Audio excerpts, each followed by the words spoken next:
What's up, y'all? Welcome back to another video. Now, in this video, I'm going to be talking about how the big banks, that's banks like Chase, Wells Fargo, Bank of America, things like banks like that, are now going to be issuing out credit to people without needing a credit score.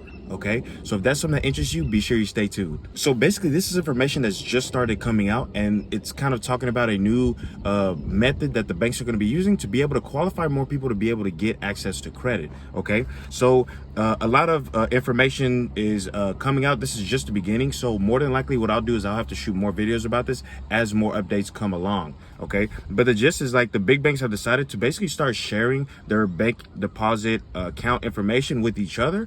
That way they're able to help more people get approved for credit without even needing a credit score. So now the idea as it's come out so far is that, let's say for example that you had a bank account at Wells Fargo, right?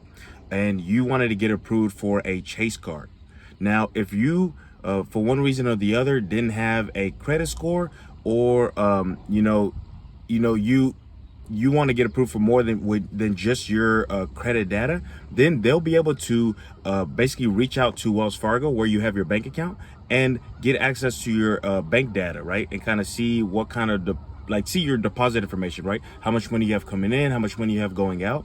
Basically what the fintech companies are doing now. And they'll be able to leverage that banking data to be able to decide whether they want to extend to you credit or not. And guys, this is for loans. This is not just for strictly credit cards like the fintech companies are doing. This has to do with even any type of loans, any type of credit that you would get from a bigger bank, right? So this is personal loans, mortgages, credit cards, so on and so forth. Now, this is also done in partnership with the U.S. government. This has a lot to do with what happened back in 2020, going on with the George Floyd protests and things like that. And so, and I'll jump deeper into the organization that kind of started this, but this is also done with, the U.S. government's kind of backing this as well. Okay. Now, this is expected to impact over 50 million people, right? So this is definitely something that's going to be huge. And I'll talk more about the time frame, about how long this is expected to, how long the rollout is expected to be on this. But to give you guys an idea how this got started, is there's a group called Project REACH, okay? And REACH stands for Roundtable for Economic Access and Change. This was actually launched by a government organization called OCC, which is the Office of the Comptroller of the Currency. And they kind of wanted to find a way to, again, during the George Floyd protest, was trying to find a way to, break down the barriers between people who, had access to credit and didn't, right? And so this was kind of a roundtable where they kind of brought together all the big people in the space, right? So this is leaders from the banking industry, from civil rights organizations, and business and technology, right? To figure out how they could go about, making access to credit more fair and equal, right? So anyone could pretty much participate in getting access to credit.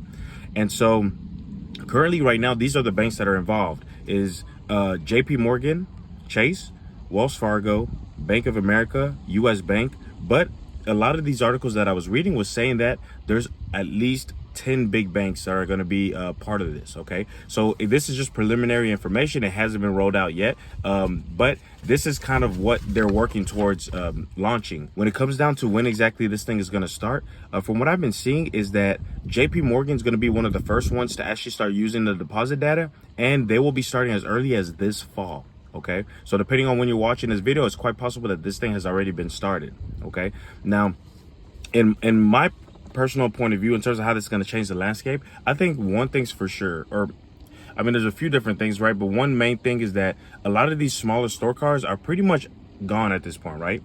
I think that they're out of the picture. I'm talking about things like, the Ox Publishing, AG Jewelers, My Jewelers, New Coast Direct. Who else? There was another one that was doing something similar as well.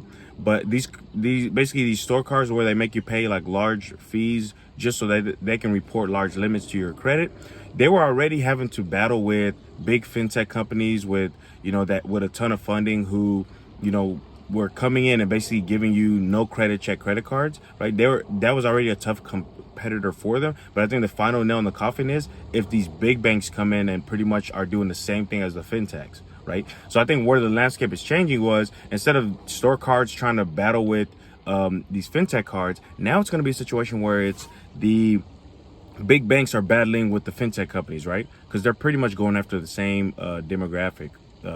You know, they're trying to go after people who either have currently right now the bigger banks are going to be focusing people who don't have credit scores, but I think it's eventually going to get to the point where it's people who have you know, fair credit or they don't have perfect credit. And that's going to be the dynamic that they're going to be looking to go after soon. And I think this is also going to be interesting in terms of how we see the landscape change in terms of just credit in general, right? Soon it's going to be a situation where it's, you know, we're not just looking at your credit score, right? And I'm sure if you guys have watched my videos or been keeping up with the credit space in general, you see that that's kind of the shift that's already been happening. But it's going to be a situation where they're not going to be just looking at your credit score, right? Your credit score is just going to be one aspect of what they look into. They're going to want to see, you know, your banking data and use that to be able to approve more people, right? And be able to just get more, what's the word? Be able to just have a more precise algorithm, I would say, right? They're going to be able to know, you know, be able to increase their likeliness of repayment. You know, I think these banks are going to throw all that stuff into their algorithm, not just your credit score, but all these other aspects to be able to decide whether you're more likely to get approved. Now, guys, keep in mind that banks typically do this already, right? If you have a bank at Chase and you want a Chase credit card, they're going to take into account what's going on in your Chase bank account, right? But now they're going to be able to do it amongst, like, across different banks. And I think that's where it's going to be that pivotal change. Okay. So that's going to be pretty much the gist of this video, guys. I will be giving you guys updates as more of this information comes out. But the gist of it for you guys to remember is that now it's going to be a situation where if you have a bank account at Wells Fargo, for example, or Bank of America, and you're applying for a Chase card and you don't have any type of credit, you will now be able to use or leverage your bank data at whatever big bank you're at to be able to get approved for regular credit cards at these regular banks, regular loans even at these regular banks. Okay, so that's going to be something that you'll want to stay tuned for. Alrighty, so if you enjoyed this video and you want to keep up to date with all that information, be sure you hit the subscribe button down below. Also, make sure you hit that like button down below as well so you don't miss any of my future videos. Alrighty, so that's going to be it for this video, guys. I will see you at the next one. Peace.